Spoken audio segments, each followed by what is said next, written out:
Le parfum Terre de France, 100% des bénéfices au service de notre pays, présente... Ici Sud Radio. Les Français parlent au français. Les carottes sont cuites.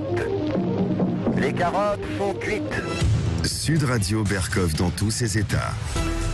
La Commission européenne, ah là là, une générosité extraordinaire en ce moment. Eh ben, elle achète, elle fait ses achats. Nous, c'est plus difficile en ce moment avec les petits commerces, tout ça. Mais là, c'est de la grande surface. Alors, elle fait des achats massifs. Cadeaux de Noël, oui. Mais alors, ces cadeaux de Noël, c'est pas les poupées, c'est pas les sapins, c'est quoi? Des médicaments. Et oui, et avec des médicaments appartenant à des laboratoires, bien sûr, et puis des vaccins appartenant également à des laboratoires et plus si affinité. La Commission européenne, elle pense à nous, elle veut nous sauver. Mais à quel prix et comment? On en parle tout de suite. Sud Radio Berkov dans tous ses états. Le fait du jour. Je n'aime que les Quanil ou bien le Tofranil. J'apprécie le Valium ou bien le Librium. J'adore le Noctal ou bien le Binoctal. Avec son frère délicieux l'Hyménoctal. C'est le blues, euphorisant. Philippe Châtel, il adore, c'est vrai, il adore tous les médicaments. C'est une des plus belles chansons que j'ai entendues, merveilleuse. Là. Allez, gavez-vous de médicaments. Mais c'est vrai, on va pas être en 10 médicaments primaires. Les médicaments, ça aide, ça sauve la vie quelquefois, mais quelquefois, on peut se poser des questions au départ, et ce sont des questions que s'est posé notamment Michel Rivasi. Michel Rivasi, bonjour. Bonjour. Bonjour, vous êtes députée européenne Europe Écologie Les Verts et vous avez écrit, vous êtes au Parlement européen et vous avez écrit justement à propos de ces médicaments une question que vous n'êtes pas effectivement la seule à vous poser, c'est le moins que l'on puisse dire. Et vous avez dit ceci, vous avez commencé ça, j'ai du mal à expliquer pourquoi la Commission européenne a signé un contrat avec le laboratoire Gilead pour 500 000 doses de Remdesivir. J'ai demandé à la Commission européenne avec d'autres eurodéputés de communiquer au Parlement européen le contenu de ce contrat, ce qui n'a pas été fait pour le moment. Donc la Commission européenne alors a signé un contrat le 8 octobre 2020. Et on sait aujourd'hui, Michel Rivasi, que pour le moins il y a quelques contestations sur les effets de ce Remdesivir. Alors, je suis intervenue par une question écrite et puis aussi j'ai interpellé la Commission européenne. Oui. Parce qu'en fait, il y a eu 2 contrats signés. Un premier en juillet. Oui. En juillet 2020, où on a commandé plus de 70 000 doses. Je vous signale, une dose de Remdesivir, c'est autour de 3 000 €. En plus, la dose, voyez, la c'est dose pas unique. anodin. Ouais, ben oui. Et c'est en intraveineuse. Et puis après, la Commission européenne a signé un deuxième contrat, c'était le 8 octobre, Oui. pour 500 000 doses. Et l'évaluation qui a été donnée, c'était, d'un point de vue financier, 1,2 milliard. Donc c'est énorme. L'OMS avait fait une étude qu'on appelle Recovery, ou Solidarity, pardon, et qui avait montré que le Remdesivir n'apportait aucune valeur ajoutée, et notamment sur la mortalité, et qu'en plus, il pouvait y avoir des effets secondaires importants, d'hypersensibilité, surtout des effets hépatiques et rénaux. Oui. Alors moi, je demande à la Commission européenne, comment se fait-il que quand l'OMS a interpellé Gilead, il les a interpellés exactement, c'était le 23 septembre, pour leur dire que leurs médicaments ne marchaient pas. Pourquoi la Commission européenne a commandé autant de doses ? Et elle les a commandées quand ? 1,2 milliard de doses, c'est énorme. Mais c'est énorme. Et elle les a commandées après la recommandation de l'OMS. Alors, il faut vous dire que le 23 septembre, c'est l'OMS qui a informé Gilead que son médicament ne marchait pas. D'accord. Le 8 octobre, la Commission commande pour 1,2 milliard de doses. Oui. Et le 9 octobre, donc un jour après, la Commission a été informée par l'OMS que son étude ne marchait pas. Donc je leur ai dit, il y a un vice de forme. Si vous n'avez pas été informé avant, au niveau de la Commission européenne, moi je demande à ce que Gilead vous rembourse. C'est comme s'il y avait un vice de forme.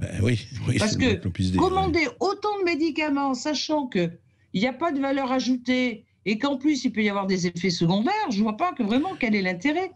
Et d'où, vous voyez, moi je lutte vis-à-vis de ce Covid sur la transparence au niveau de la Commission européenne. Parce que comme vous l'avez dit, on donne des milliards, aussi bien au niveau du remdesivir, qui est un médicament qui n'apporte pas de valeur ajoutée, qu'au niveau des vaccins. Et on n'a pas le détail. C'est de l'argent public, c'est l'argent des citoyens européens. Bien Comment sûr. se fait-il qu'on nous réponde, quand on demande le détail, c'est secret d'affaires. Donc, on n'a pas l'argent qui est donné aux 4 labos. Vous savez qu'il y a 4 contrats qui ont été signés avec les labos. Exact. Donc, AstraZeneca, donc Johnson Johnson, Pfizer et Sanofi GSK. Exact. On n'a pas le détail. On ne sait pas si, en cas d'effet secondaire, Michel qui va Rivasi, juste pour, indemniser les victimes. pardon, juste pour préciser, Michel Rivasi, 1,4 milliard de doses de vaccins commandées par l'Union européenne, Pfizer 300 millions, AstraZeneca 400 millions, Johnson Johnson 400 millions et Sanofi 300 millions de doses. Voilà. Oui, tout à fait. Et donc, dites-moi. Bon, alors, eh bien, on ne oui. sait pas Oui. combien ont reçu chacun. On ne sait pas quel est le coût des vaccins. Quel est le coût de revient de chaque vaccin? Vous voyez, parce qu'un vaccin, si vous l'achetez à 5 € ou si vous l'achetez à 20 € ou à 40 €, vous voyez, ça a quand même des répercussions pour la suite. Et en plus, on ne sait pas qui va être responsable des effets secondaires. Alors, les laboratoires nous ont répondu, on ne veut pas être responsable des effets secondaires.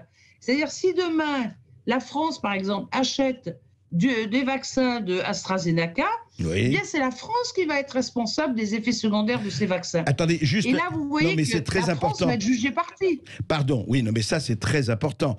Vous voulez dire qu'un règlement est passé, que le laboratoire ou les laboratoires ne sont pas responsables des effets secondaires ou des dommages collatéraux? En aucun cas? Eh bien, c'est normalement écrit dans le contrat, mais on ne veut ouais. pas nous le donner. Ah ouais. On a des doutes, parce qu'on a eu la Direction générale de la santé qui a dit c'est le pays qui achète les vaccins qui sera responsable des effets secondaires. D'accord. Mais je veux le voir écrit, parce que c'est quand même important pour les Français de se dire bien sûr. si la France achète de l'AstraZeneca ou du Pfizer, eh bien, ça va être la France qui va être responsable des effets secondaires. Absolument. D'où le fait de monter après des centres de pharmacovigilance, vous voyez, pour le vérifier. Et puis pour voir si vraiment ces effets secondaires sont dus au vaccin. Et il y aura une espèce de conflit d'intérêts, vous voyez, entre la France et les patients. Parce que plus il y aura des patients qui seront malades, plus la France fera tout pour ne pas montrer le lien entre la vaccination et les effets secondaires. Et puis, il y a d'autres problèmes qui se posent. On ne sait pas où sont les lieux de production. On ne sait pas. Mais ça, ils vont le dire, Michel Rivasi. Ça, ils vont le dire parce que Pfizer a commencé à faire son annonce extrêmement spectaculaire et boursièrement spectaculaire. Vous avez vu les bons en bourse, etc. Bon, je pense qu'ils vont donner des détails. C'est un scandale, ça. Ouais. C'est un délit d'initié. Oui, il y a on peut se poser la 22 question, oui. PDG des entreprises pharmaceutiques qui font des annonces médiatiques. Mon vaccin, il est efficace à 90%. Vendent leurs actions et il s'est fait, par exemple, le PDG, 5 millions de dollars. Moi, je trouve ça scandaleux. On parle de santé publique et on voit que les responsables de ces startups ou de ces boîtes, en fait, ils s'enrichissent personnellement sur de l'argent public. Parce que ce qui est incroyable dans cette histoire de vaccin, c'est que toute la recherche et développement, c'est de l'argent public. Bien sûr. On y met des milliards. Ouais. Moi, je suis assez scandalisé par la façon dont on fonctionne. Mais justement, pour revenir au remdesivir, en plus, Michel Rivasi, vous le savez, le 13 novembre, donc il y a quelques jours, le remdesivir de Gilead est désormais classé comme traitement aggravant à ne pas utiliser contre le Covid-19. C'est les termes du président of the European Society of Intensive Care Medicine. Hein. Vous savez, c'est la société européenne pour les soins d'urgence intensive, pour les soins intensifs. Le 13 novembre, c'est-à-dire il y a quelques jours. Alors apparemment, apparemment quand même c'est aggravant ça aussi.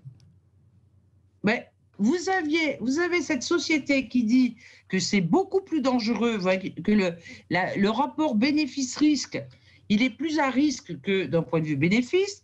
Vous avez la revue Prescrire, qui est une revue qui représente énormément de médecins indépendants des laboratoires, qui dit qu'il n'y a aucune valeur ajoutée. Ils disent trop d'incertitudes, tant sur l'efficacité que sur les effets indésirables.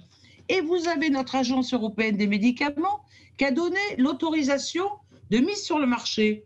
Donc voilà, moi ce qui me fait peur, si vous voulez, c'est que il y a des études qui montrent qu'il n'y a pas d'efficacité sur la mortalité, qu'il y a des effets secondaires, et on a notre Agence européenne des médicaments qui donne l'autorisation pour le donner à des adolescents et à des adultes. Donc moi je me dis, mais demain sur les vaccins, sur quelle base ils vont donner les autorisations? Mais alors Michel Rivasi, est-ce que ça ne pose pas la question fondamentale, pardonnez au huron que je suis, moi je suis étonné pour le moins, et c'est une litote, que vous les parlementaires européens n'êtes pas consultés avant que l'Union européenne fait des achats d'1,5 milliard d'euros à tel médicament ou de plus d'1 milliard d'euros à tel vaccin. Vous êtes prévenus après et vous n'avez aucune voix au chapitre, si j'ai bien compris. Eh bien, après, oui, c'est pas nous qui prenons les décisions de l'achat des médicaments. Nous, mais vous n'êtes pas consulté. On n'est pas consulté. Oui. Mais par contre, quand on sait que ça s'est passé, on peut demander des comptes. C'est pour ça que je suis intervenue pour dire, si c'est un médicament qui n'apporte pas de valeur ajoutée aux patients qu'a le Covid, eh ben à ce moment-là, il faut que Gilead rembourse ces 1,2 milliard. Et alors après, on me dit... Parce que j'ai interrogé la commission, elle me dit oui, mais ce sont les États membres qui poussent, comme l'Espagne, comme le Pays-Bas, etc. Mais à ce moment-là, on explique aux États membres qu'on ne va pas acheter, on ne va pas dépenser de l'argent pour un médicament qui ne sert à rien et qui en plus peut entraîner des problèmes rénaux ou hépatiques. Donc ça vous montre bien que cette opacité qui lie les États, la Commission européenne et les parlementaires, eh bien, elle ne va pas du tout. Qui a le pouvoir à l'heure actuelle? C'est les laboratoires pharmaceutiques. Parce qu'il y a une telle attente d'un vaccin. Bien sûr. Il y a une telle attente, vous voyez, d'un produit miracle, qu'on est prêt à leur octroyer tout. Et qu'il est anormal que les contrats entre l'Union européenne et les labos soient confidentiels.